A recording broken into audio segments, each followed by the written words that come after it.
Okay, everybody, it's DK with Mr. V Amps, and we're back with this Fender Blues Junior that kind of burnt up. We did some patching here on the toasted circuit board, which gets it good enough to sell to Guitar Center, but that's not good enough for us. So what we've got now is we've got an aftermarket board here that can replace the existing fried board, and from what I derive, and by the way it looks and everything, it was made with a bit more care and consideration than Fender put into the original. These boards, after they get fried a bit, they get conductive, they get janky. This thing's got carbon on it. It's not good. Like I say, it's good enough to sell to Guitar Center, but not good enough for the customer. And no, I didn't send this home. It's not a boomerang. I didn't let this out of the office. Okay, so I've got the board put together. It comes with new sockets, and it comes with some 1 ohm resistors to measure the bias if they are so inclined. But if you notice, this is a two-sided board. See, we use bigger, fatter traces, and we have half of them on that side and we have half on the other side. So that should hopefully be an improvement. And if you notice, they actually put some slot gaps there for the higher voltage there to help prevent arcing and sparking and things. So now it's a matter to get the other board out of the amp without breaking it. Yay, fun. Okay, so I've got the board pulled up here, and I've got to desolder all of this, the ribbon cables, and I will have to take the bolts off, but we'll do that afterwards. And then I got to desolder the filament wires. So for that task, we are preparing the Solder Sucker 9mm. Okay, so the Solder Sucker 9mm actually did a pretty good job there. We were able to get all these off of here without wrecking them. The heat from the soldering iron, of course, made these all craptastic. And of course, our aftermarket board has the vias where the connection goes all the way through the board, which obviously is more better design, usually. I'm not going to sit here and praise the crap out of this board because I haven't used it yet, but we are able to get all of these ribbons free from the amplificator here. They're all loose and free, and we should be able to solder them onto our new board. And we'll do that in just a little bit. Okay, so I got the nuts and bolts added, and I even brought you some more light. And I'm sure a few of y'all are wondering where's the crappy table you usually work on. We've upgraded a bit, so that's good. But now I got to get this soldered onto that, and get these filament wires onto the board, and then we can bolt the board in, and then we turn it on and see if it explodes. Okay, I do believe that's some fine quality soldering there. So I guess now we just get to put it back together and see if it blows up or not. I'm gonna hope for the not part of it. Yeah, I don't really want any more fire and explosions and mess and bad things happening. You know, that would suck. Okay, so the board's all in, the tubes are in, all the screws are in, and it's plugged in, so we're just going to hit the switch and see if there's any fire, because reasons. Yeah, I know, go get your Variac, technician. No.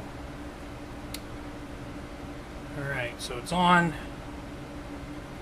and the tubes are lighting up, and stuff. Okay. So it didn't explode. It's not making crackling noises. And we should check to see if it actually makes sound.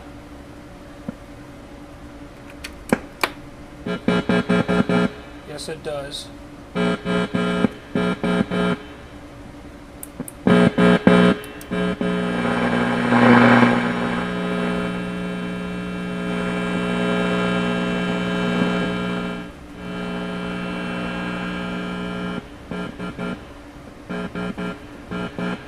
Okay. So it appears to be working. question is does it sound okay now? Obviously, the last time when we didn't change this board, it was a bit crackly and poppy and goofy, and maybe it still is, maybe it isn't, but we need to figure it out. Okay, so initially after firing this up, it certainly wasn't doing the weird swooshy thing it was before, but it was kind of rustling leaves a little bit, right?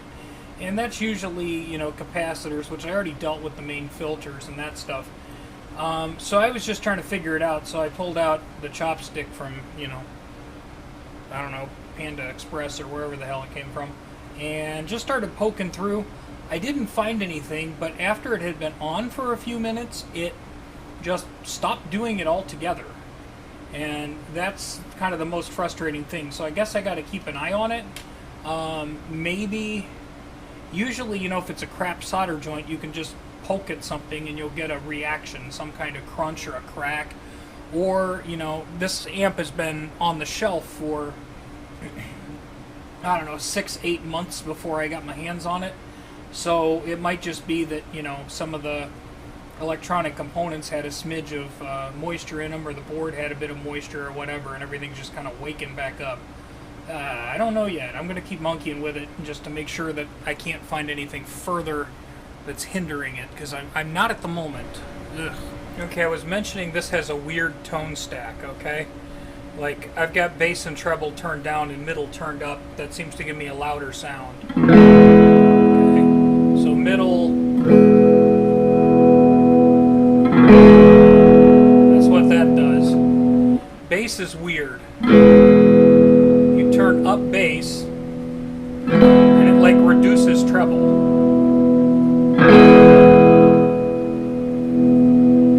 Turn up treble, and it reduces bass. It's just strange.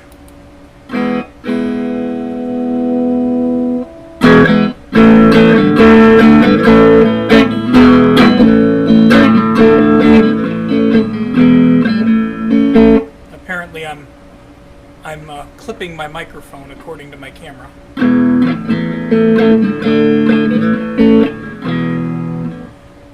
Let's see, where's that adjustment at?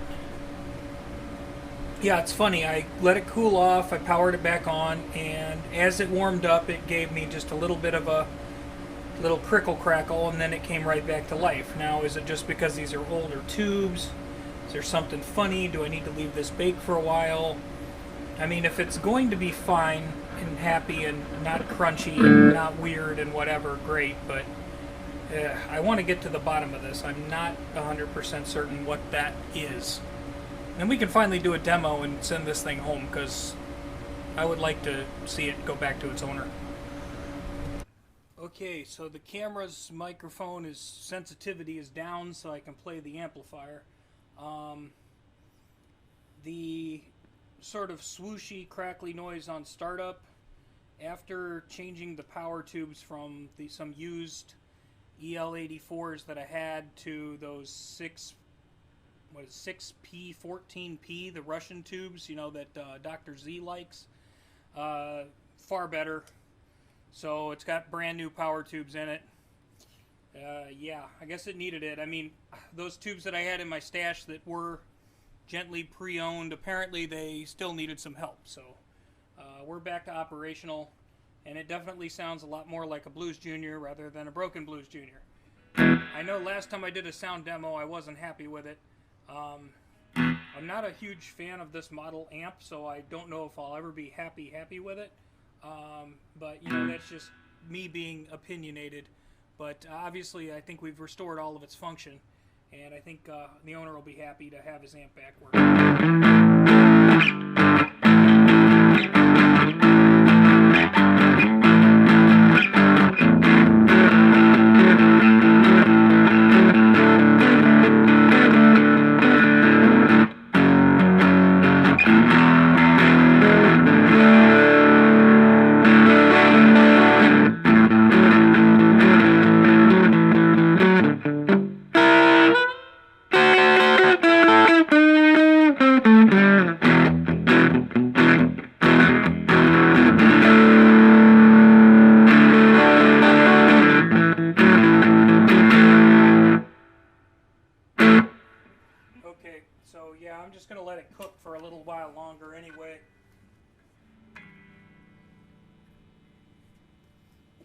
It sounds okay to me. It sounds fixed. I'm gonna just let it cook for a little while longer and make sure that nothing goes goofy with it.